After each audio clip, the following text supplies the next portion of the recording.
السلام عليكم ورحمة الله وبركاته. الحمد لله رب العالمين.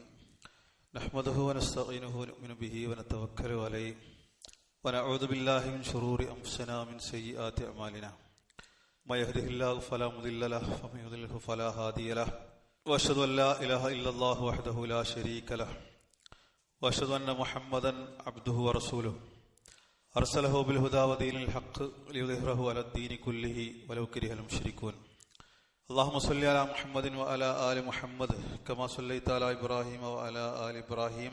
اللهم بارك على محمد وعلى آل محمد كما باركت على إبراهيم وعلى آل إبراهيم إنك حميد مجيد. أما بعد فإن خير الحديث كتاب الله وخير الهدي هدي محمد صلى الله عليه وسلم وشر الأمور محدثاتها وكل محدثة بدعة وكل بدعة ضلالة وكل ضلالة في النار. أعوذ بالله من الشيطان الرجيم. يا أيها الذين آمنوا اتقوا الله حق تقاته ولا تموتن إلا وأنتم مسلمون. إن أريد إلا الإصلاح ما استطعت وما توفيقي إلا بالله عليه توكلت وإليه أنيب. رب اشرح لي صدري ويسر لي أمري واحلل عقدة من لساني يفقهوا قولي.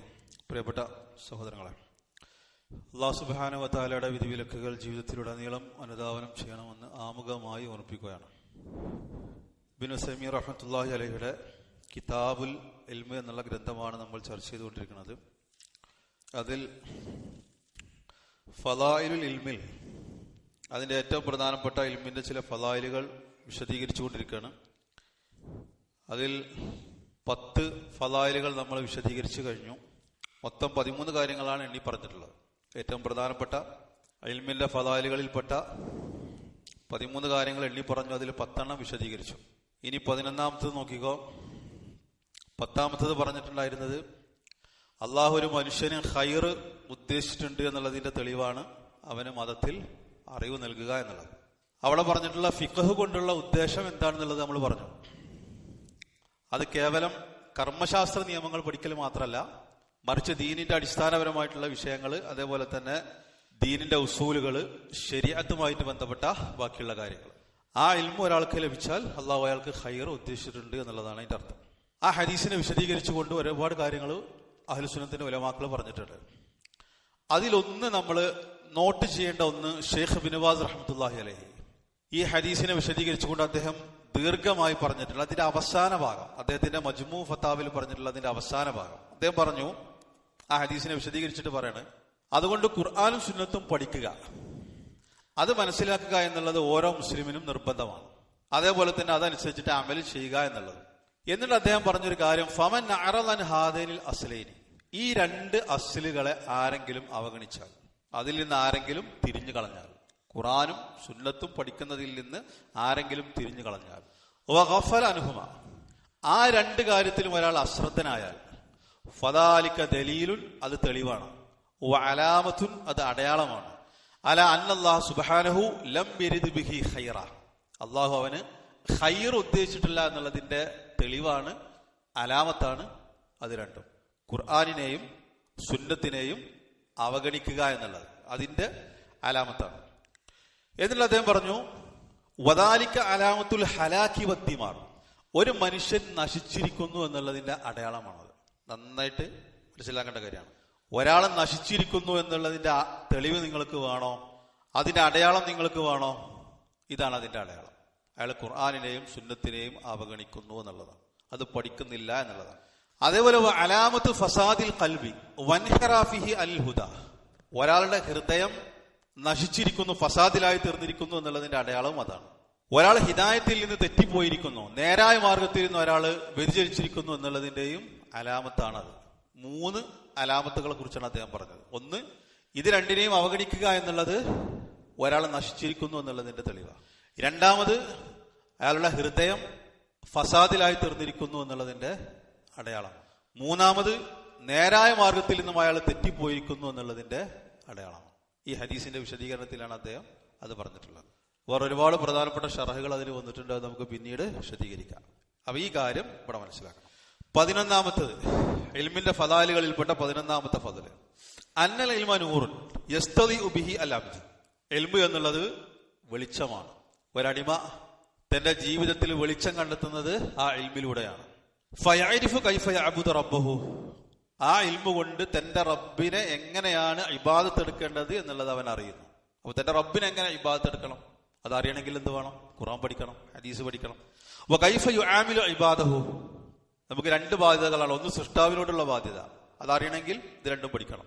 രണ്ടാമത്തത് ഇബാദ്, സൃഷ്ടികളോടുള്ള ബാധ്യത, അവരോടുള്ള മുആമലത്ത്, പെരുമാറ്റം, ഇടപാടുകൾ, അതെങ്ങനെയാണ് അതറിയണമെങ്കിൽ എന്ത് വേണം? ഖുർആനും സുന്നത്തും പഠിക്കണം. അപ്പോ ഇൽമു അവന്റെ ജീവിതത്തിൽ വെളിച്ചാണ്. അങ്ങനെ ഫതകൂനു ബസീറത്തുഹു ഫീ ദാലിക അലാ ഇൽമിൻ വ ബസീറത്തിൻ, അങ്ങനെ ഇത് രണ്ടും പഠിച്ചാൽ എന്താകും? അവന്റെ ജീവിതം ഇൽമിന്റെ അടിസ്ഥാനത്തിലാകും, ബസീറത്തിന്റെ അടിസ്ഥാനത്തിലാകും. വ്യക്തമായ അറിവോട് കൂടിയിട്ട്, ഉൾക്കാഴ്ചയോട് കൂടിയിട്ട് അവന്റെ ജീവിതം മുന്നോട്ട് കൊണ്ടുപോകാൻ അവന് സാധിക്കും. അപ്പൊ അതിനെന്ത് വേണം? ഇൽമു വേണമെന്നർത്ഥം. അത് അവന്റെ ജീവിതത്തിൽ വെളിച്ചമാണ്. ഇത് പറയാനൊരു കാരണം എന്താ വെച്ചാല്, നമ്മളെ ഏതെങ്കിലും ഒരു മസ്അല പഠിക്കലപ്പോഴാണ് നമുക്കത് ആവശ്യമുണ്ട് എന്നുള്ളത് തോന്നുമ്പോൾ മാത്രമാണ്. അതല്ല യഥാർത്ഥത്തിൽ ദീനീ പഠനം എന്നുള്ളത് അതല്ല. നമ്മളൊരു വിഷയത്തെ കുറിച്ച് പഠിക്കല്, അത് അഖീദയാകട്ടെ ബാക്കിയുള്ള കാര്യങ്ങളാകട്ടെ, നമ്മുടെ ജീവിതത്തിലൊരു പ്രശ്നം വരുമ്പോൾ അല്ലെങ്കിൽ ഒരു വിഷയം വരുമ്പോൾ മാത്രമാണ് നമ്മൾ അതിനെ കുറിച്ച് അന്വേഷിക്കുന്നതും പഠിക്കുന്നതും. അതല്ല യഥാർത്ഥത്തിൽ അറിയുക. നമ്മൾ വുളു എടുക്കുന്നത് കാണുമ്പോൾ ഒരാൾ പറഞ്ഞു അത് അങ്ങനെയല്ല കേട്ടോ, ആ സന്ദർഭത്തിലാണ് നമ്മളത് പഠിക്കാൻ ശ്രമിക്കുന്നത്. പിന്നെ അല്ലെങ്കിൽ നിസ്കരിക്കുമ്പോൾ ഒരാൾ പറഞ്ഞു ഇങ്ങനെയല്ല കേട്ടോ, സുജൂദിൽ കൈകൾ വെക്കേണ്ടത് ഇങ്ങനെയല്ല, അല്ലെങ്കിൽ വേറെ എന്തെങ്കിലും ഒരു സംഗതി. അപ്പൊ ഇത്തരം ഒരു ഘട്ടത്തിൽ മാത്രമല്ല ഇത് പഠിക്കേണ്ടത്. ഇൽമു എന്നുള്ളത് അവന്റെ ജീവിതത്തിന്റെ എല്ലാ മേഖലകളിലും അതെന്താണ്? അവന് വെളിച്ചാണ്.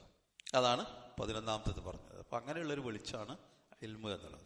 12ാമത്തത് അന്നൽ ആലിമ നൂറുൻ യഹ്തദി ബിഹി നാസു ഫീ ഉമൂരി ദീനിഹിം വ ദുനിയാഹിം, ഒരു പണ്ഡിതൻ, ആ പണ്ഡിതനെ കൊണ്ടാണ് ജനങ്ങൾ അവരുടെ ദീനിന്റെ കാര്യത്തിലും ദുനിയാവിന്റെ കാര്യത്തിലും നേർവഴി കാണിക്കുന്നത്. അവർക്ക് വെളിച്ചം നൽകുന്നത് ആരാണ്? ആലിമാണ്. മനസ്സിലാക്കേണ്ട ഒരു കാര്യമാണ്. ഒരു ആലിമാണ് ജനങ്ങൾക്ക് വെളിച്ചം നൽകുന്നത്. ആ ആലിം ഒരു നൂറാണ്, വെളിച്ചമാണ്, പ്രകാശമാണ്. അത് അവരുടെ ദീനിന്റെ കാര്യത്തിൽ മാത്രമല്ല, ദുനിയാവിന്റെ കാര്യത്തിലും ആ ആലിം അവർക്ക് മാർഗനിർദ്ദേശം നൽകും. അങ്ങനെയുള്ള ഒരു നൂറാണ് ഒരു ആലിം. എന്നിട്ട് അദ്ദേഹം അതിനൊരു തെളിവ് കൊണ്ടുവരുന്നുണ്ട്. ഈ പറയുന്ന കാര്യത്തിന് ദലീല് വേണമല്ലോ. അവരുടെ ദീനിന്റെ കാര്യത്തിലും അവരുടെ ദുനിയാവിന്റെ കാര്യത്തിലും നൂറാണ്. അവർക്ക് വഴി കാണിക്കുന്നത് ആരാണ്? ഉലമാക്കളാണ്, പണ്ഡിതനാണ്. അത് ഇൽമിന്റെ ഒരു മഹത്വമാണ്. അതിന് തെളിവ് അദ്ദേഹം കൊണ്ടുവന്നത് വലാ യഖ്ഫ അലാ കസീരിൻ മിന്ന ഖിസ്സത്തു റജുലി, ചിലത് വിശദീകരിക്കുന്നില്ല. ഇതും അദ്ദേഹം ആ ഹദീസ് കൊണ്ടുവന്നിട്ടില്ല. ആ ഹദീസിന്റെ ചില ഭാഗങ്ങൾ അദ്ദേഹം എടുത്തു കൊടുത്തിരിക്കുകയാണ്. ഏതാണ്? അല്ലദി മിൻ ബനി ഇസ്രായേല, ഇസ്രായേലിൽപ്പെട്ട ആ റജുലിന്റെ കിസ്സ എന്നുള്ളതാണ്. ഏതാണ്? ഹൈസു ഖതല 99 നഫ്സൻ, 99 ആളെ കൊന്ന ചരിത്രം ഉണ്ടല്ലോ, വളരെ പ്രസിദ്ധമാണ്. ഫസാല, എന്താണ് അതിലുള്ളത്? അൻ അലമി അഹില്ല, ഈ 99 ആളെ കൊന്ന ആള് ഭൂമിയിൽ ഏറ്റവും അറിവുള്ള ആളെ കുറിച്ച് അന്വേഷിച്ചു. ഇപ്പൊ ദുല്ലാല റജുലിൻ ആബിദിൻ, അങ്ങനെ ഒരു ആബിദിനെയാണ് അയാൾക്ക് അറിയിച്ചു കൊടുത്തത്. ആബിദ് എന്ന് പറഞ്ഞാൽ ഇബാദത്ത് എടുക്കുന്ന ആള്. ഫസാലഹു ഹല്ലഹു മിൻ തൗബ, അങ്ങനെ ആബിദിനോട് ചോദിച്ചു. അയാള് 99 ആളെ കൊന്നിട്ടുണ്ട്, എനിക്ക് തൗബ ഉണ്ടോ ചോദിച്ചു. അങ്ങനെ ഫകാനൽ ആബിദ് ഇസ്തഅലമൽ അംറ ഫഖാല, കാരണം 99 ആളെ കൊന്നതാണല്ലോ. അപ്പോ ആബിദിന് അതൊരു വലിയ തെറ്റായിട്ട് തോന്നി. അയാൾ പറഞ്ഞു ഇല്ല, എനിക്ക് തൗബ അല്ല എന്ന് പറഞ്ഞു. ഫഖതലഹു ഫഅതമ ബി അൽമിയ, അങ്ങനെ ആ ഫത്വ കൊടുത്ത ആബിദിനെ കൊന്നു. എന്നിട്ട് സെഞ്ചുറി തികച്ചു, 100 തികച്ചു. സുമ്മ ദഹബ ഇല ആലിമിൻ ഫസാല, പിന്നീട് അതിനുശേഷം 100ാമത്തെ തികച്ചതിന് ശേഷം അയാൾ എന്ത് ചെയ്തു? പിന്നെ ഒരു ആലിമിന്റെ അടുത്തേക്ക് പോയി. എന്നിട്ട് ആലിമിനോട് ചോദിച്ചു. ഫഅഖ്ബറഹു അന്നഹു ലഹു തൗബ വ അന്നഹു ലാ ശൈഅ യഹൂലു ബൈനഹു വ ബൈന തൗബ സുമ്മ ദല്ലഹു അലാ ബലദിൻ അഹ്ലുഹു സ്വാലിഹൂൻ ലിയഖ്റുജ ഇലൈഹ. ആലിം എന്ത് പറഞ്ഞു? നിനക്ക് തൗബ ഉണ്ടെന്ന് പറഞ്ഞു, എന്നാൽ ഈ നാട്ടിൽ നിൽക്കരുത്, നീ മറ്റൊരു നാട്ടിലേക്ക് പോകണം, അവിടെ നല്ല മനുഷ്യന്മാരുണ്ട്. അങ്ങനെ അദ്ദേഹം ആ നാട്ടിലേക്ക് പോയി. ഫഖറജ ഫഅതാഹുൽ മൗതു ഫി അസ്നായി ത്വരീഖി, ആ നാട്ടിലേക്ക് എത്തുന്നതിന്റെ മുമ്പ് വഴി വെച്ചിട്ട് അദ്ദേഹം മരണപ്പെട്ടു. എന്നിട്ട് ഇബ്നു സമീം പറയുന്ന വൽ ഖിസ്സത്തു മഷ്ഹൂറ, ഈ ഖിസ്സ വളരെ പ്രസിദ്ധമാണ്, എല്ലാവർക്കും അറിയുന്ന ഒരു ചരിത്ര സംഭവമാണ്. അതിന്റെ തഖ്രീജാണ് അടിയിൽ കൊടുത്തിട്ടുള്ളത്. ബുഖാരി ഉദ്ധരിച്ചിട്ടുണ്ട്, മുസ്ലിം ഉദ്ധരിച്ചിട്ടുണ്ട്. എന്നിട്ട് ഇബ്നു സമീം പറയണം ഫൽദുരിൽ ഫൗഖ ബൈനൽ ആലിമി വൽ ജാഹിലി. ഇവിടെ നമ്മുടെ വിഷയം എന്താണ്? ഇവിടെ ജാഹിലും ആബിദും തമ്മിലുള്ള വ്യത്യാസം ഇവിടെ നമുക്ക് മനസ്സിലാക്കാൻ പറ്റും. ഇത് വലിയൊരു സംഗതിയാണ്. ഇവിടെ ഇതിന്റെ ചില റിവായത്തുകളിൽ വന്നിട്ടുള്ളത് റാഹിബും മിൻ ബനി ഇസ്രായേല എന്നുള്ളതാണ്. അതായത് ഇസ്രായേലിൽപ്പെട്ട ഒരു റാഹിബ്, അതായത് ആബിദ്. ഒന്ന് ആബിദാണ്, മറ്റൊന്ന് ആലിമാണ്. രണ്ടുപേരും തമ്മിൽ വലിയ വ്യത്യാസമുണ്ട്. ഈ ആബിദ് ജഹിലുള്ള ആളാണ്. ഇവിടെ മനസ്സിലാക്കേണ്ട ഒരു കാര്യം എന്താ വെച്ചാല്, ഇവിടെ ആളുകൾ മതവിധി ചോദിക്കുന്നതിൽ വരുത്തുന്ന വലിയൊരു അബദ്ധമുണ്ട്. നല്ല ആബിദായിരിക്കും, നിസ്കരിക്കുന്നുണ്ടാവും, നോമ്പുകൾക്കുണ്ടാവും, നോമ്പുകൾക്കുണ്ടാവും, ഇസ്ലാമികമായ മര്യാദകളൊക്കെ ആദാബുകളൊക്കെ അയാളുടെ ജീവിതത്തിൽ ഉണ്ടാവും. പക്ഷെ അയാൾ ആലിമായിക്കോളണമെന്നില്ല, രണ്ടും തമ്മിൽ വ്യത്യാസമുണ്ട്. ഇത്തരത്തിലുള്ള ആബിദീങ്ങൾ ചിലപ്പോൾ എന്തുണ്ടാക്കും, ഫിത്തനകൾ ഉണ്ടാക്കും. പക്ഷെ ആളുകൾ എന്ത് ചെയ്യും ചോദിച്ചാൽ, ചിലപ്പോൾ ഗൾഫിലൊക്കെ ജീവിക്കുമ്പോൾ പല പള്ളികളിലും ദർസുകൾ നടക്കും, പല ക്ലാസ്സുകൾ നടക്കും, പല വിഭാഗത്തിന്റെ ആളുകളുടെ ദർസുകൾ ഉണ്ടാകും. നല്ല താടി ഉണ്ടാകും, നല്ല ഈണത്തിൽ വയത് പറയും, നല്ല ആബിദായിരിക്കും, അവരുടെ ജീവിതത്തിൽ സൂക്ഷ്മത ഉണ്ട്. നമ്മൾ അവർ മോശമാണെന്നൊന്നും പറയുന്നില്ല, കൃത്യം നമസ്കരിക്കുന്നുണ്ട്, അങ്ങനെയൊക്കെ ഉള്ള നല്ല മനുഷ്യന്മാരായിരിക്കും, ആബിദീങ്ങളായിരിക്കും. എന്നിട്ട് അവരോട് പോയിട്ട് ഫത്വ ചോദിച്ചിട്ട് ഫിത്തനയിലാപ്പെടുന്ന ആളുകളുണ്ട്. അപ്പൊ താടിന്റെ നീളം കണ്ടിട്ടല്ല ഫത്വ ചോദിക്കേണ്ടത്. അല്ലെങ്കിൽ അയാൾ കൃത്യമായിട്ട് നിസ്കരിക്കുന്നുണ്ടാവും, അയാൾക്ക് സുന്നത്ത് നോമ്പുണ്ടാവും, നല്ല മുത്തക്കിയായിരിക്കും, നമ്മൾ അതിലൊന്നും അയാളെ കുറ്റം പറയണില്ല. ഇങ്ങനെയുള്ള ആളുകളോടല്ല ഫത്വ ചോദിക്കേണ്ടത്. അയാൾക്ക് ഇൽമുണ്ടോ എന്നുള്ളത് നോക്കണം. ഇത് ആളുകൾക്ക് സംഭവിക്കുന്ന വലിയൊരു അബദ്ധമാണ്. ഇങ്ങനെ പല ആളുകളും ഫിത്തനയിൽ പെട്ടിട്ടുണ്ട്. ചില ആളുകൾ ഇങ്ങനെ പള്ളിയിൽ നിന്ന് ദർസ് കഴിഞ്ഞതിന് ശേഷം, ക്ലാസ് കഴിഞ്ഞതിന് ശേഷം, അല്ലെങ്കിൽ ഇങ്ങനെയുള്ള ആരെങ്കിലും കണ്ടാൽ അവരോട് പോയിട്ട് ഫത്വ ചോദിക്കും. തൊപ്പി വെച്ചിട്ടുണ്ടാകും, നിര്യാണിക്ക് മുകളിൽ ഡ്രസ്സായിരിക്കും, നല്ല ഇസ്ലാമികമായിട്ടുള്ള വേഷമായിരിക്കും. അത് ആലിമാണെന്നുള്ളത് ആളുകൾ തെറ്റിദ്ധരിച്ചിട്ട് അവരോട് മതവിധികൾ ചോദിക്കും, അവരോട് സംശയങ്ങൾ തീർത്തിട്ട് അതിൽ പെട്ടിട്ട് ഫിത്തനയിലാകപ്പെടുന്ന ഒരുപാട് ആളുകളുണ്ട്. അപ്പോ ആലിമ ആരാണ്, ആബിദ് ആരാണെന്നുള്ളത് നമ്മൾ പ്രത്യേകിച്ച് മനസ്സിലാക്കണം. അല്ലെങ്കിൽ എന്താ വെച്ചാൽ അത് നമുക്കൊരു ഫിത്തനയായിരിക്കും. ഫത്വ ചോദിക്കേണ്ടത്, നമ്മളൊരു കാര്യം പഠിക്കേണ്ടത് അത് ഇൽമുള്ള ആളുകളോട് ചോദിച്ചിട്ടായിരിക്കണം. ഇത് പല ആളുകൾക്കും ഇങ്ങനെ പ്രശ്നങ്ങൾ വരുന്നുണ്ട്. ഈ ഖത്തറിലാണെങ്കിലും സൗദിയിലാണെങ്കിലും നാട്ടിലാണെങ്കിലും താടി കണ്ടിട്ടല്ല ഒരാളോട് ഫത്വ ചോദിക്കേണ്ടത്, അല്ലെങ്കിൽ അയാളുടെ ഇബാദത്ത് കണ്ടിട്ടല്ല ഫത്വ ചോദിക്കേണ്ടത്. ഇപ്പൊ ഇതിലെന്താണ്, ഇയാൾ ആബിദാണല്ലോ, പക്ഷെ അയാൾ പറഞ്ഞെന്താ, തൗബല്ല എന്നാ പറഞ്ഞത്. അതുകൊണ്ട് രണ്ടാൾക്കാരുടെ ജീവൻ പോയി. അതിനേക്കാൾ വലിയൊരു പ്രശ്നം എന്താ, ഫിത്തനെന്താ, ചോദിച്ച ആള് 100ാമത്തെ ആളെ കൊന്നു. എന്തുകൊണ്ടാ, ഈ പൊട്ടപ്പത്ത് കൊണ്ട്. ആ ഉത്തരം പറഞ്ഞു കൊടുത്ത ആളുടെ ജീവനും പോയി. എന്തുകൊണ്ടാ, പൊട്ടപ്പത്ത് പറഞ്ഞു കൊടുത്തു. അയാള് 100ാമതൊരാളെ കൊല്ലാനുള്ള കാരണം എന്താ, ഈ പൊട്ടപ്പത്ത് വേണം. അയാൾ ആബിദാണ്, അയാളോടല്ലത് ചോദിക്കേണ്ടത്. അയാളുടെ ജീവനും പോയി, ഇയാള് 100ാമത്തത് തികച്ചും ചെയ്തു, വീണ്ടും വലിയൊരു തെറ്റ് കൂടി ചെയ്തു. ഇതാണ് പ്രശ്നം കേട്ടോ. എന്നാൽ ആലിമിനോട് ചോദിച്ചപ്പോ അയാൾ എന്ന് പറഞ്ഞു, തൗബുണ്ട് എന്ന് പറഞ്ഞു. അയാൾക്ക് നല്ലൊരു മനുഷ്യനാകാൻ പറ്റി. ഇതാണ് രണ്ടും തമ്മിലുള്ള വ്യത്യാസം എന്നാണ്. അപ്പൊ ദുനിയാവിന്റെ കാര്യത്തിലും ദീനിന്റെ കാര്യത്തിലും വെളിച്ചം നൽകുന്ന ആൾക്കാരാണ് ആര്, ഉലമാക്കൾ എന്നുള്ളത്. അപ്പൊ ഇത് ഈ ഹദീസിനെ ഷറഹ് ചെയ്തപ്പോ സലഫി പണ്ഡിതന്മാർ ഈ കാര്യം പ്രത്യേകം പറഞ്ഞിട്ടുണ്ട്. എന്ത്, ആലിം ആരാണ്, ആബിദ് ആരാണെന്നുള്ളത് ഒരു തിരിച്ച് മനസ്സിലാക്കണം. അപ്പൊ ഇതിലുള്ള ഏറ്റവും നല്ല ഉദാഹരണമാണ് ഖവാരിജികൾ. സ്വഹാബത്തിനെ മൊത്തം കാഫിറാക്കി, സ്വഹാബികളെ കൊന്നു. ആ ഖവാരിജികൾക്ക് നോമ്പുണ്ടായിരുന്നു, ഹദീസിനെ കുറിച്ച് പറഞ്ഞു, അവർക്ക് നിസ്കാരം ഉണ്ടായിരുന്നു, പക്ഷെ ശരിക്കുള്ള ഇൽമ അവർക്ക് കിട്ടിയിട്ടുണ്ടായിരുന്നില്ല. അതാണ് പ്രശ്നം. അവർക്ക് ഇബാദത്ത് ഉണ്ടായിരുന്നു, അവർ ആബിദീങ്ങളായിരുന്നു. അത് ഹദീസുകളിൽ വന്നാണ്, ഞാൻ അതിന്റെ വിശദീകരണത്തിലേക്ക് പോകുന്നില്ല. ഞാൻ പറയുന്നത് അവർ ആബിദീങ്ങളായിരുന്നു, പക്ഷെ ഇൽമുണ്ടായിരുന്നില്ല. അതുകൊണ്ടാണ് ഇബ്നു അബ്ബാസ് റളിയല്ലാഹു അൻഹു അവരോട് ഖണ്ഡനത്തിന് പോയി, വാദപ്രതിവാദത്തിന് പോയി. ഒറ്റടിക്ക് 2000 ആൾക്കാരും പോന്നു. ഇബ്നു അബ്ബാസ് റളിയല്ലാഹു അൻഹു ഖവാരിജികളോട് വാദപ്രതിവാദം നടത്തിയപ്പോൾ വാദപ്രതിവാദം കേട്ടിട്ട് തെറ്റിദ്ധരിക്കാനുണ്ട്. അതിൻ്റെതായ ചില ഷുറൂത്തുകളും ലവാബിത്തുകളൊക്കെ ഉണ്ട്. ഇബ്നു അബ്ബാസ് റളിയല്ലാഹു അൻഹു ഖവാരിജികളോട് വാദപ്രതിവാദം നടത്തി. അവരൊറ്റ വാദപ്രതിവാദത്തിൽ അവരുടെ ഓരോ വാദങ്ങൾ അദ്ദേഹം അങ്ങനെ ഖണ്ഡിച്ചു. അപ്പൊ അവർക്ക് ആ കാര്യത്തെക്കുറിച്ച് അവരുടെ ആ വാദങ്ങൾ ചരിത്രത്തിന്റെ ഗ്രന്ഥങ്ങളിലൊക്കെ ഉദ്ധരിക്കപ്പെട്ടിട്ടുണ്ട്. ഇബ്നു അബ്ബാസ് റളിയല്ലാഹു അൻഹു അതിനെ ഖണ്ഡിച്ചു. ഒറ്റടിക്ക് 2000 ആൾക്കാരെ തിരിച്ചു പോന്നു. ബാക്കിയുള്ള ആൾക്കാരോട് അലി റളിയല്ലാഹു അൻഹു യുദ്ധം ചെയ്തു. അപ്പൊ അവര് ആബിദീങ്ങളായിരുന്നു, പക്ഷെ ഇൽമുണ്ടായിരുന്നില്ല. അപ്പൊ ഇത് നമ്മൾ വളരെ നന്നായിട്ട് മനസ്സിലാക്കേണ്ട ഒരു കാര്യമാണ്. സുഫിയാൻ സൗരി റഹ്മത്തുള്ളാഹി അലൈഹി അദ്ദേഹത്തിൽ പറഞ്ഞിട്ടുള്ള പ്രധാനപ്പെട്ട ഒരു പോയിന്റ് ഉണ്ട്. അദ്ദേഹം പറഞ്ഞു, തഅവ്വദു ബില്ലാഹി മിൻ ഫിത്നത്തിൽ ആബിദിൽ ജാഹിലി വ ഫിത്നത്തിൽ ആലിമിൽ ഫാജിറി. 2 തരത്തിലുള്ള ഉലമാക്കളിൽ നിന്ന് നിങ്ങൾ അള്ളാഹുവിനോട് രക്ഷ ചോദിക്കണം എന്നാണ് പറഞ്ഞത്. 2 തരത്തിലുള്ള ഉലമാക്കളിൽ നിന്ന് നിങ്ങൾ അള്ളാഹുവിനോട് രക്ഷ ചോദിക്കണം. ഒന്ന് ആബിദുൻ ജാഹിലുൻ, മറ്റൊന്ന് ആലിമുൻ ഫാജിർ. അപ്പൊ ഒന്ന് ജാഹിലായിട്ടുള്ള ആബിദാണ്, അയാൾക്ക് ഇബാദത്തുണ്ട് പക്ഷെ ജാഹിലാണ്. രണ്ടാമത്തത് ഇൽമുണ്ട് പക്ഷെ ഫാജിറാണ്, ഒന്നും അമലാക്കണില്ല. തെമ്മാടിയായിട്ടുള്ള പണ്ഡിതനിൽ നിന്നും ജാഹിലായിട്ടുള്ള ആബിദിൽ നിന്നും നിങ്ങൾ അള്ളാഹുവിനോട് രക്ഷ ചോദിക്കണം. കാരണം ഫൈന ഫിത്നതുഹുമാ ഫിത്നത്തുൽ ലികുല്ലി മഫ്തൂൻ. കാരണം പരീക്ഷിക്കപ്പെടുന്ന ഏതൊരാൾക്കും അവരുടെ ഫിത്ന എന്നുള്ളത് വലിയൊരു ഫിത്ന തന്നെയാണ്. സുഫിയാൻ സൗരി റഹ്മത്തുള്ളാഹി അലൈഹി പറഞ്ഞതാണ്. അതുകൊണ്ട് ജാഹിലായിട്ടുള്ള ആബിദിൽ നിന്ന് അള്ളാഹുവിനോട് ശരണം തേടണം. ഫാജിറായിട്ടുള്ള ജാഹിലായിട്ടുള്ള ആബിദിൽ നിന്നും ഫാജിറായിട്ടുള്ള ആലിമിൽ നിന്നും നിങ്ങൾ അള്ളാഹുവിനോട് രക്ഷ ചോദിക്കണം.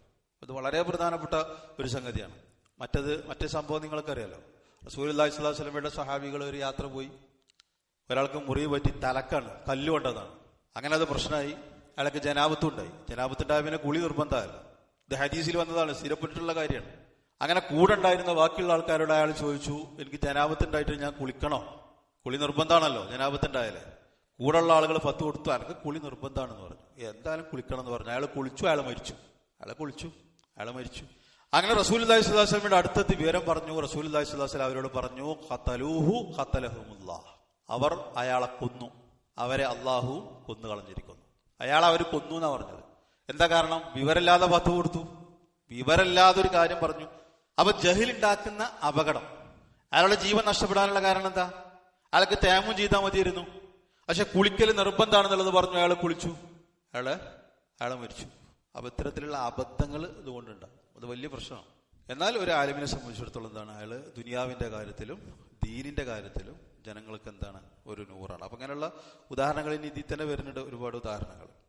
അപ്പൊ അതുകൊണ്ടാണ് സുഫിയാൻ സൗരി റഹ്മത്തുള്ളാഹി അലൈഹി പോലുള്ള ആളുകൾ എന്ത് പറഞ്ഞത്, ഇത്തരത്തിലുള്ള ആളുകളിൽ നിന്ന് നിങ്ങൾ അള്ളാഹുവിനോട് രക്ഷ ചോദിക്കണം എന്ന് പറഞ്ഞത്. അപ്പൊ നമ്മള് ദീന് പഠിക്കേണ്ടത് ശരിയായിട്ടുള്ള മൻഹജും ഇൽമുള്ള അഖീദയുള്ള ഉലമാക്കളിൽ നിന്നായിരിക്കണം. അത് പ്രത്യേകം മനസ്സിലാക്കേണ്ട ഒരു കാര്യമാണ്. ചിലപ്പോൾ നല്ല സൗണ്ടായിരിക്കും, നല്ല ബാസൊക്കെ ഉള്ള സൗണ്ടായിരിക്കും. ചില ആളുകൾക്ക് നല്ല ഈണായിരിക്കും, നല്ല ഈണത്തിൽ ആരെയും പിടിച്ചിരുന്ന പ്രസംഗമായിരിക്കും. പെണ്ണുങ്ങൾക്കൊക്കെ ചില പ്രസംഗങ്ങൾ കേട്ടാൽ അയാളെ തന്നെ മതി എന്ന് പറയുന്ന ആ രൂപത്തിലുള്ള പ്രസംഗമായിരിക്കും. വാചക സാമർത്ഥ്യം ഉണ്ടാവും. അല്ലെങ്കിൽ ചില ആളുകൾ നല്ല ആബിദ്യങ്ങളായിരിക്കും, നല്ല ഇബാദത്തുള്ള ആളുകളായിരിക്കും. അതിന്റെ അർത്ഥം അവർ മോശക്കാരാണെന്നല്ല, പക്ഷേ ഇൽമില്ലാത്ത ഇബാദത്ത് കൊണ്ട് കാര്യമില്ല. നേരത്തെ ഖവാരിജുകളെ കുറിച്ച് പറഞ്ഞതുപോലെ. അതേപോലെ തന്നെ അമലില്ലാത്ത ഇൽമു കൊണ്ടും കാര്യമില്ല. രണ്ടും പ്രശ്നമാണ്. അപ്പൊ ആ കാര്യം പ്രത്യേകം ശ്രദ്ധിക്കണം എന്നർത്ഥം. 13-ാമത്തത്, അപ്പൊ ഇത്തരത്തിലുള്ള സന്ദർഭങ്ങളിലൊക്കെ ആളുകൾക്കുള്ള നൂറാണ് ഉലമാക്കൾ, ഇൽമുള്ള ആളുകൾ നടത്തും. 13-ാമത്തത്, അന്നല്ലാഹു യർഫഉ അഹ്ലൽ ഇൽമി ഫിൽ ആഖിറ വഫി ദുനിയ, രണ്ട് ലോകത്തും, ആഖിറത്തിൽ മാത്രമല്ല ദുനിയാവിലും അള്ളാഹു എന്ത് ചെയ്യും, ഇൽമുള്ള ആളുകളെ ഉയർത്തും. അതിന്റെ ഉദാഹരണങ്ങൾ നേരത്തെ ചില കാര്യങ്ങളൊക്കെ പറഞ്ഞു പോയിട്ടുണ്ട്. അമ്മാ ഫിൽ ആഖിറ ഫഇന്നല്ലാഹ യർഫഉഹും ദറജാതിൻ ബിഹസബി മാ ഖാമു ബിഹി മിന ദഅവതി ഇലല്ലാഹി വൽ അമലി ബിമാ അലിമു. ആഖിറത്തിൽ എന്ത് ചെയ്യും, അവര് ദഅവത്ത് നടത്തിയതിനനുസരിച്ച്, അവര് നേടിയ ഇൽമിനെ അമലനുസരിച്ച് അവരുടെ പദവികൾ എന്ത് ചെയ്യും, ദർജകൾ അല്ലാഹു ഉയർത്തും. വഫി ദുനിയാ യർഫഉഹുല്ലാഹു ബൈന ഇബാദിഹി ബിഹസബി മാ ഖാമു ബിഹി. അതേപോലെ തന്നെ ദുനിയാവിലാണെങ്കിൽ മനുഷ്യന്മാർക്കിടയിൽ, അവന്റെ അടിമകൾക്കിടയിൽ എന്ത് ചെയ്യും, അവരുടെ പദവികൾ അല്ലാഹു ഉയർത്തും. ഇത് ഇൽമുള്ള ആളുകൾക്ക് കിട്ടുന്ന ഒരു ഫضലാണ്. അതിന് എത്രയോ ഉദാഹരണങ്ങളുണ്ട്. ഇപ്പോ ശുദ്ധ ഖുർആനിൽ തന്നെ ഒരുപാട് ഉദാഹരണങ്ങളുണ്ട്. അതിന്റെ വിശദീകരണങ്ങളിലേക്ക് പോകുന്നില്ല. ഇപ്പൊ ഇസ്ലാമിനെ സംബന്ധിച്ചിടത്തോളം ഇമാമ് നിൽക്കേണ്ടത് ആരാണ്? അതേപോലെ തന്നെ പല വിഷയങ്ങളിലും അവിടെ ഇമാമ് നിൽക്കേണ്ടത് വിവരമുള്ള ആൾക്കാരാണ്, വിവരമുള്ള ആളുകളായിരിക്കും. അപ്പൊ അത് ആഖിറത്തിൽ അള്ളാഹുരുടെ പദവികൾ ഉയർത്തും, ദുനിയാവിൽ അവരുടെ പദവികൾ ഉയർത്തും. ഇതിനുള്ള ഒരു ഉദാഹരണമാണ് നാഫിയ റളിയല്ലാഹുവിൽ നിന്ന് വന്നിട്ടുള്ള സംഭവം. നാഫിയ റളിയല്ലാഹു ഒരു മക്കയിലെ ഗവർണറായിരുന്നു ഒരുപാട് ദീർഘകാലം. അങ്ങനെ അദ്ദേഹം ഹജ്ജിന് വന്നപ്പോൾ ഉമർ റളിയല്ലാഹുവിനെ കണ്ടുമുട്ടി. ഉമർ റളിയല്ലാഹുവാണ് അദ്ദേഹത്തെ ഗവർണറായിട്ട് നിശ്ചയിച്ചത്. അത് ഹദീസിൽ അത് വിശദമായിട്ട് വന്നിട്ടുണ്ട്. ഉസ്ഫാൻ എന്ന സ്ഥലത്ത് വെച്ചിട്ടാണ് കണ്ടുമുട്ടിയത്. അപ്പോ ഉമർ റളിയല്ലാഹു തആല അൻഹു നാഫിയനോട് ചോദിച്ചു, അല്ല, മക്കത്തെ കാര്യങ്ങളൊക്കെ ആരെയാണ് ഏൽപ്പിച്ചിട്ടുള്ളത്? നാഫിയ റളിയല്ലാഹു അൻഹു പറഞ്ഞു, ഇബ്നു അബ്സയാണ് ഏൽപ്പിച്ചിട്ടുള്ളത്. ഇബ്നു അബ്സ, അദ്ദേഹത്തെയാണ് കാര്യങ്ങൾ ഏൽപ്പിച്ചിട്ടുള്ളത്, ഞാൻ തിരിച്ച് ചെല്ലുന്നത് വരേക്കും. അപ്പൊ ഉമർ റളിയല്ലാഹു അൻഹു ചോദിച്ചു, ആരാണ് ഇബ്നു അബ്സ, ആരാണ്? അപ്പൊ നാഫിയ പറഞ്ഞു, റജുലുൻ മിൻ മവാലീന, ഞങ്ങളുടെ മൗലയിൽപ്പെട്ട ഒരാളാണ്, മോചിപ്പിക്കപ്പെട്ട അടിമകളിൽപ്പെട്ട, ഞങ്ങളുടെ മോചിപ്പിക്കപ്പെട്ട അടിമകളിൽപ്പെട്ട ഒരാളാണ് ആര്? ഇബ്നു അബ്സ. അദ്ദേഹത്തെയാണ് അവിടെ കാര്യങ്ങൾ ഏൽപ്പിച്ചിട്ട് പോന്നിട്ടുള്ളത്. ഉമർ റളിയല്ലാഹു പറഞ്ഞു, റജുലുൻ മിൻ മവാലീന ഫസ്തഖലഫ്ത അലൈഹിം മൗലൻ. അപ്പൊ ഉമർ റളിയല്ലാഹു അൻഹു തിരിച്ചു ചോദിച്ചു, ഒരു മൗലയാണ് അവിടെ ഗവർണറാക്കി വെച്ചിട്ടുള്ളത്, ഒരു അടിമയായിരുന്ന ഒരാളെയാണ് അവിടെ കാര്യങ്ങളൊക്കെ ഏൽപ്പിച്ചിട്ട് പോന്നിട്ടുള്ളത്. അപ്പൊ നാഫിയ റളിയല്ലാഹു തആല പറഞ്ഞു, ഇന്നഹു ഖാരിഉൻ ലികിതാബില്ലാഹ്, അദ്ദേഹം അല്ലാഹുവിന്റെ ഗ്രന്ഥം പാരായണം ചെയ്യുന്ന ആളാണ്, ഖുർആൻ അറിയുന്ന ആളാണ്. ആലിമുൻ ബിൽ ഫറായിദി, ഫറായിദിനെ കുറിച്ച് അറിയുന്ന ആളാണ്, അനന്തരാവകാശ നിയമങ്ങളെ പറ്റി നല്ല വിവരമുള്ള ആളാണ്, ഖാദിയാണ്. അപ്പൊ നല്ല വിവരമുള്ള ആളാണ് ആര്? ഇബ്നു അബ്സ. ആ സന്ദർഭത്തിൽ ഉമർ റളിയല്ലാഹു അൻഹു പറഞ്ഞു, അമാ ഇന്ന നബിയക്കും സല്ലല്ലാഹു അലൈഹി വസല്ലം ഖാല ഇന്നല്ലാഹ യർഫഉ ബിഹാദൽ കിതാബി അഖ്വാമൻ. റസൂലുള്ളാഹി സ്വല്ലല്ലാഹു അലൈഹി വസല്ലം അങ്ങനെ പറഞ്ഞിട്ടുണ്ട്, അല്ലാഹു ഈ കിതാബ് കൊണ്ട് ചില ആളുകളെ ഉയർത്തും, ചില ആളുകളെ താഴ്ത്തും. ഈ പറഞ്ഞ ആയത്തിന്റെ വിശദീകരണത്തിൽ, മുജാദിലയിലെ 9-ാമത്തെ ആയത്തിന്റെ വിശദീകരണത്തിൽ മുഫസ്സിരീങ്ങൾ ഈ സംഭവം എടുത്തു തിരിച്ചിട്ടുണ്ട്. അവിടെ അദ്ദേഹം അടിമയായിരുന്ന, മോചിപ്പിക്കപ്പെട്ട അടിമയായിരുന്ന അദ്ദേഹത്തിന് അവിടെ ഗവർണറാകാനുള്ള യോഗ്യത എന്താ? അള്ളാഹിന്റെ കിതാബ് അറിയാന്നുള്ളതാണ്, ഫറായിദ് അറിയാന്നുള്ളതാണ് അതിന്റെ യോഗ്യതയായിട്ട് പറഞ്ഞു.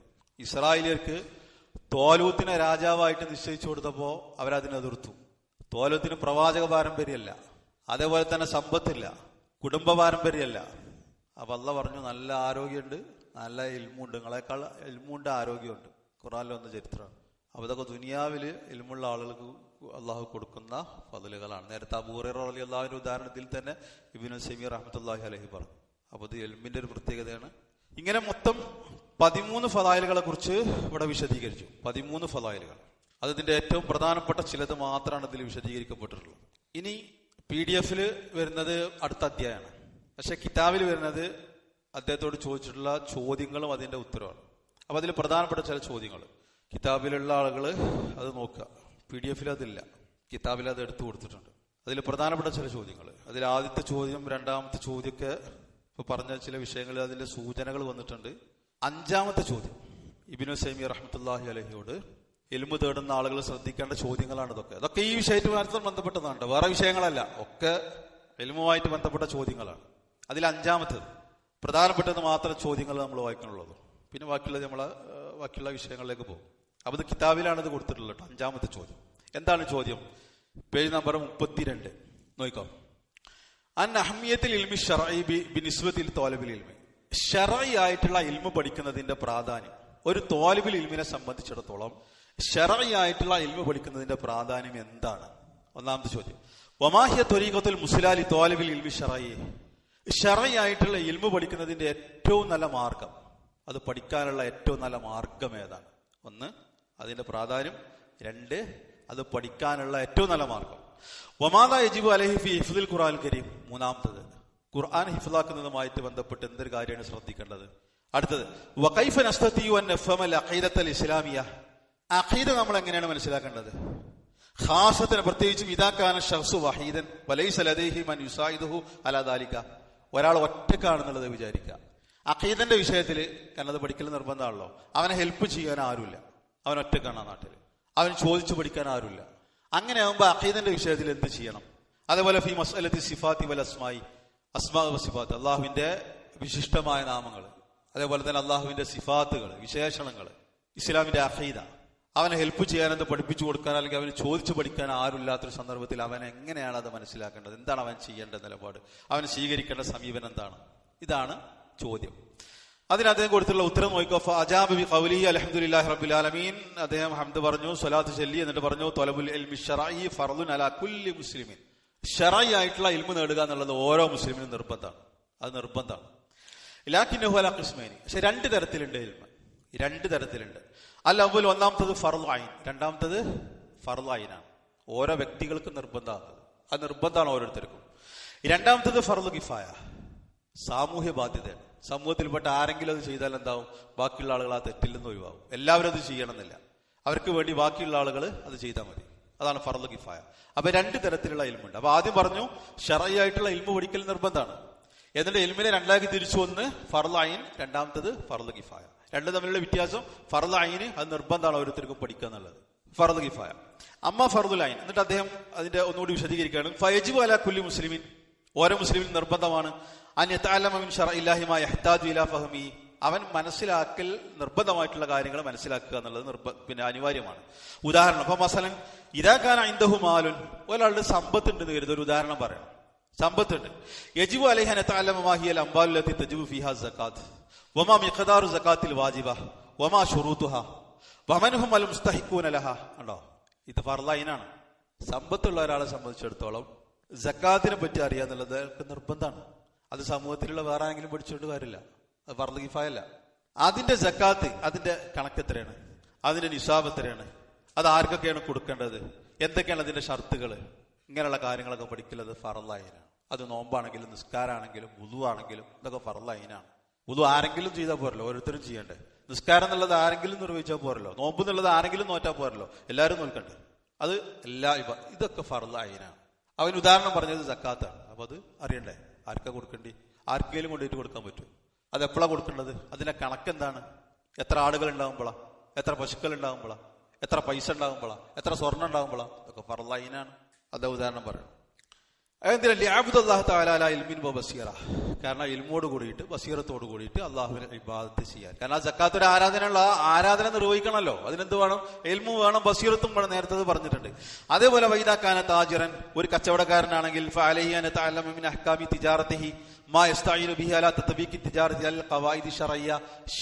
ആയിട്ടുള്ള നിയമങ്ങൾക്കനുസരിച്ച് അയാൾക്ക് കച്ചവടം നടത്തണം എന്നുണ്ടെങ്കിൽ എന്ത് വേണം? കച്ചവടത്തിന്റെ നിയമങ്ങൾ അയാൾ അറിഞ്ഞിരിക്കണം.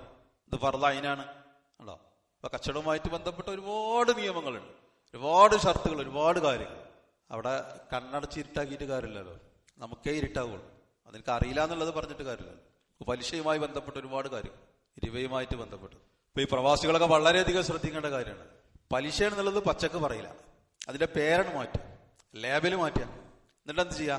ഇവിടെ ജോലി നിർത്തി പോകുമ്പോൾ ഒരു 50 ലക്ഷം കിട്ടി, അല്ലെങ്കിൽ കുറച്ച് 25 ലക്ഷം കയ്യിലുണ്ട്, ഏതെങ്കിലും ഒരു ജ്വല്ലറിയിൽ കൊണ്ടുപോയിട്ടില്ല. കറക്റ്റ് ഓരോ മാസം ഇത്ര കിട്ടും, കറക്റ്റായിട്ട് ഓരോ മാസം ഇത്ര നമ്മുടെ അക്കൗണ്ടിൽ വരും. ഇപ്പോൾ പലിശന്റെ ആളുകൾ ഉപയോഗിക്കുന്നുണ്ട്, അതിന്റെ പേര് മാറ്റിയിട്ട് പല പേരും പറയും. അത് ഫായിദാണ്, പലിശല്ല, ഫായിദാണ്, പലിശല്ല, ഫായിദാണ്, പേര് മാറ്റുക. അപ്പൊ ഇത്തരത്തിലുള്ള കാര്യങ്ങളൊക്കെ എന്താണ് അറിയുക എന്നുള്ളത് ഫർളായ, അത് നിർബന്ധമാണ്. അപ്പൊ അതായത് ഉദാഹരണം കൊണ്ടുവരാം.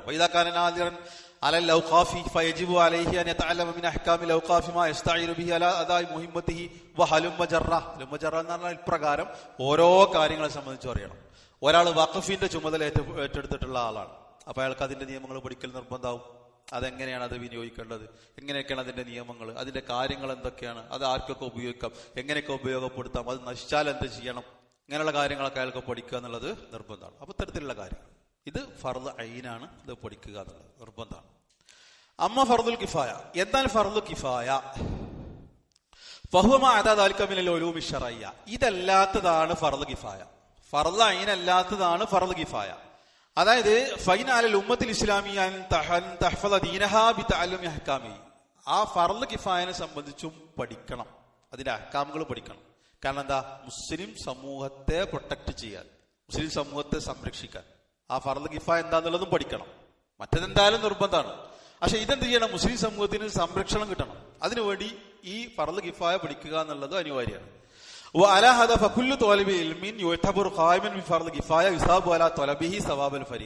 അതുകൊണ്ട് എന്ത് ചെയ്യണം? തോലബുൽ അറിവ് തേടുന്ന ആളുകൾ ഈ ഫർള് കിഫായനെ പറ്റി അന്വേഷിക്കണം, അതിന്റെ ഇൽമ അവർ നേടണം. എന്നാൽ അവർക്ക് എന്ത് കിട്ടും? ആ ഒരു ഫർളിന്റെ പ്രതിഫലമാണ് അവർക്ക് കിട്ടുക, ഒരു ഫർളിന്റെ പ്രതിഫലമാണ് കിട്ടുക. വഹാദിഹി ബുശറ സാറത്തുൻ ലിതുല്ലാബിൽ ഇൽമി അൻ യകൂനു അലാ തലബിഹിം ഖായിമീന ബിഫരീദത്തിൻ ഫറായിദില്ല. കാരണം ഇങ്ങനെ അവരതിനെ കുറിച്ച് പഠിച്ച് ആ ഫർള് കിഫായ അവർ നിർവഹിക്കുമ്പോൾ ഒരു ഫർള് നിർവഹിച്ചു എന്നുള്ള പ്രതിഫലം കൂടി അവർക്ക് കിട്ടും. മനസ്സിലാണ്ടല്ലോ? അപ്പൊ മയ്യത്തൊക്കെ കുളിപ്പിക്കുന്ന ആൾക്കാരൊക്കെ ഇല്ലാതായി പോവുക. അതിന് കൂലിക്കാരെ ഏൽപ്പിക്കുന്ന ഒരു മയ്യത്ത് കുളിപ്പിക്കൽ മാത്രമല്ല, മയ്യത്ത് ചുമന്ന് കൊണ്ടുപോകുന്നത് പോലും CIT-ക്കാരെ ഏൽപ്പിക്കേണ്ട ഒരു രീതിയിലേക്കാണ് മുസ്ലിം സമൂഹത്തിന്റെ കാര്യങ്ങൾ പോകുന്നത്. കാരണം ആൾക്കാർ ബിസിയാണ്. മയ്യത്തിന്റെ ഒപ്പം പോകാൻ ആള് വേണ്ടേ, മയ്യത്ത് കുളിപ്പിക്കാൻ അറിയണ്ടേ. എന്നിട്ട് ഒരാൾ മരിച്ചു എന്ന് കേട്ടാൽ അല്ല, ഓരോ നാട്ടിലേക്ക് ഫോൺ, കാരണം ആ നാട്ടിൽ ഏതെങ്കിലും 1-2 ആളുകൾ ഉണ്ടാവും മയ്യത്ത് കുളിപ്പിക്കാൻ അറിയുന്നത്. എന്നിട്ട് അവരെ കാത്തിരിക്കുകയാണ്, ആളെത്തിയിട്ടില്ല. മണിക്കൂറുകളോളം അവർ ചിലപ്പോൾ ദൂര സ്ഥലത്തായിരിക്കും, അല്ലെങ്കിൽ വേറെ വല്ല ജോലിയിലായിരിക്കും. ഇങ്ങനൊരു അവസ്ഥയിലേക്കാണ് കാര്യങ്ങൾ പോകുന്നത്. ഇതൊരു മയ്യത്തിന്റെ മാത്രം ഉദാഹരണമല്ല, നമ്മൾ ഓരോരുത്തരും നമ്മളെ കുറിച്ച് ആലോചിച്ചാൽ മതി. മരിച്ചാൽ ആദ്യം എന്താ കാട്ടുക? അത് കുത്തിരുന്നിട്ട് കരയാ. ആദ്യം എന്ത് ചെയ്യണം? ഒരാൾ മരിച്ചാൽ അതുപോലും അറിയാത്ത ആളുകളും വളർന്നു വന്നുകൊണ്ടിരിക്കുകയാണ്. ഒരാൾ മരിച്ചു, എന്താ ചെയ്യേണ്ടത് ഫസ്റ്റ്? അപ്പോ അത് വേറൊരു വിഷയമാണ്. അപ്പൊ ഈ ഫർള് കിഫായനെ സംബന്ധിച്ചുള്ള അറിവ് നമുക്ക് ഉണ്ടാകണം നടത്തും, അതിനുള്ള പ്രതിഫലം നമുക്ക് കിട്ടും, കൂലി. കാരണം ഒരു ഫർള് നിർവഹിച്ചു എന്നുള്ളൊരു കൂലി നമുക്ക് കിട്ടുമല്ലോ, ആ ഒരു നിയ്യത്ത് നമുക്ക് വേണം. വബിനൽ മഅലൂമി അനൽ ഖിയാമ ബിൽ ഫറായിലി, കാരണം എന്താ വെച്ചാൽ ഫർള് നിർവഹിക്കുക എന്നുള്ളതാണ് അഹബ്ബു ഇലല്ലാഹി തആല മിനൽ ഖിയാമി ബിൻ നവാഫിലി. നവാഫിലുകൾ നിർവഹിക്കുന്നതിനേക്കാൾ അള്ളാഹുവിന് ഏറ്റവും ഇഷ്ടം ഏതാണ്? ഫർളുകൾ നിർവഹിക്കുക എന്നുള്ളതാണ്. ഇതിന്ന് തല കുത്തനെയിട്ടുണ്ട്. കാരണം ഭയങ്കര സുന്നത്ത് നോമ്പായിരിക്കും, ഭയങ്കര തിങ്കളും 13, 14, 15 ജമാഅത്തിന് വെളിയിലുണ്ടാവില്ല. ഇതെന്താന്നുള്ളത് മനസ്സിലാവില്ല. എന്നിട്ട് ഈ നോമ്പ് നോൽക്കാത്ത ആളുകളോട് പുച്ഛം. ഏത് സുന്നത്ത് നോമ്പ്? നമ്മുടെ സുന്നത്ത് നോമ്പ് അതൊരു തലക്കനം. എന്നാൽ ജമാഅത്തിന് വെളിയിലെത്തുന്നുണ്ടോ? സുബീന്റെ സമയത്ത് കടന്നുറങ്ങാം, അസറിന്റെ സമയത്ത് കടന്നുറങ്ങാം. സുന്നത്ത് നോമ്പ് ഒറ്റയൊന്നും വിടില്ല. എന്നത് കുറ്റം പറയല്ല. തിങ്കൾ സുന്നത്ത്, വ്യാഴം സുന്നത്ത്, 13 സുന്നത്ത്, 14 സുന്നത്ത്, 15 സുബീക്ക് പള്ളിയിൽ നോക്കിയാലും കാണും, അസറിന്റെ പള്ളിയിൽ നോക്കിയാലും കാണും. അപ്പൊ അത് മറ്റൊരു വിഷയമാണ്. ഒന്ന് ഫർളാണ്, ഒന്ന് സുന്നത്താണ്. ഫർളിന്റെ കാര്യത്തിൽ കണിശത കാണിക്കണം, സുന്നത്തുകളും നമ്മൾ നിർവഹിക്കണം. ഇവിടെ പറഞ്ഞാന്ന് വെച്ചാല് അള്ളാഹുവിന് നവാഫിലുകളെക്കാൾ ഇഷ്ടം ഫറായിലുകൾ. എന്നിട്ട് ഹദീസ് പറഞ്ഞു കമാ സബത. വേറെ വിഷയമാണ് ഈ വിഷയത്തേക്ക് വരിക. കമാ സബത ഫിൽ ഹദീസി സ്വഹീഹിൽ ഖുദ്സി ആയിട്ടുള്ള ഹദീസിൽ നബി സല്ലല്ലാഹു അലൈഹി വസല്ലം പറഞ്ഞതുപോലെ വമാ തഖറബ ഇലയ്യ അബ്ദി ബിശൈഇൻ അഹബ്ബ ഇലയ്യ മിമ്മ ഫ്തറദതു അലൈഹി. ഒരടിമ എന്നിലേക്ക് അടുക്കുന്നതിൽ എനിക്ക് ഏറ്റവും ഇഷ്ടപ്പെട്ടത് എന്തുകൊണ്ട് അടുക്കുന്നതാണ്? ഫറലായ കാര്യങ്ങൾ കൊണ്ട്. അപ്പൊ അതിൽ വീഴ്ച വരുത്തുന്നത് ശ്രദ്ധിക്കണം. ഫറലായ കാര്യങ്ങളിൽ വീഴ്ച വരുത്തുന്നത് ശ്രദ്ധിക്കണം. അതോടൊപ്പം സുന്നത്തുകളും ശ്രദ്ധിക്കണം. പക്ഷെ ഫർള് നിർവഹിക്കാതെ. അത് ഈ ഒരു നിസ്കാരത്തിന്റെ കാര്യത്തിൽ മാത്രമല്ല, പല കാര്യങ്ങളിലും ഉണ്ട്. പല കാര്യങ്ങളിലും ഉണ്ട്. പലതിലും നീറ്റായിരിക്കും. സ്വഭാവത്തിന്റെ കാര്യം മഹാമോശമായിരിക്കും. ആള് സലഫി തന്നെയാണ്. ഇവരോട് വർത്താനം പറയാൻ പറ്റൂല. പാറ്റ തറ സ്വഭാവമായിരിക്കും. എന്ത് സലഫിയ? നോമ്പൊക്കെ ഉണ്ട്. അപ്പോ ഇവിടെ അള്ളാഹ് ഈ ഹദീസിൽ റസൂലുള്ളാഹി സ്വല്ലല്ലാഹു അലൈഹി വസല്ലം ഖുദ്സിയായിട്ടുള്ള ഈ ഹദീസിൽ പറഞ്ഞെന്താ? അള്ളാഹുവിലേക്ക് ഏറ്റവും ഇഷ്ടം ഏതുകൊണ്ട് അടുക്കുന്നതാണ്? ഫറായിലുകൾ കൊണ്ട്. ആ ബാക്കിയുള്ള കാര്യങ്ങൾ പിന്നീട് വിശദീകരിക്കുക. അപ്പൊ ഒന്ന് ഫർള് ഐന്, മറ്റൊന്ന് ഫർള് കിഫായ. അപ്പൊ അത് ആരെങ്കിലും ചെയ്തോളൂന്ന് കരുതിയിട്ട് എല്ലാവരും അത് പഠിക്കാതിരുന്ന എന്താവും? അത് അറിയുന്ന ആളുകൾ ആരും ഉണ്ടാവില്ല. അപ്പൊ നമ്മളത് പഠിച്ചാൽ എന്താവും? അത് അവലാക്കിയാൽ ആ ഫർളിന്റെ കൂലിയാണ് നമുക്ക് കിട്ടുക. അവിടെയാണ് അതിന്റെ പോയിന്റ്. ആ ഫർളിന്റെ കൂലി നമുക്ക് കിട്ടും. ഫർള് കിഫായാണ്. ആ ബാക്കിയുള്ള കാര്യങ്ങൾ പിന്നീട് വിശദീകരിക്കുക, വിഷയങ്ങൾ പഠിക്കുക, മനസ്സിലാക്കുക. അൽഹംദുലില്ലാഹി റബ്ബിൽ ആലമീൻ. സുബ്ഹാനക്കല്ലാഹുമ്മ വബിഹംദിക അഷ്ഹദു അല്ലാ ഇലാഹ ഇല്ലാ അൻത അസ്തഗ്ഫിറുക വഅതൂബു ഇലൈക്.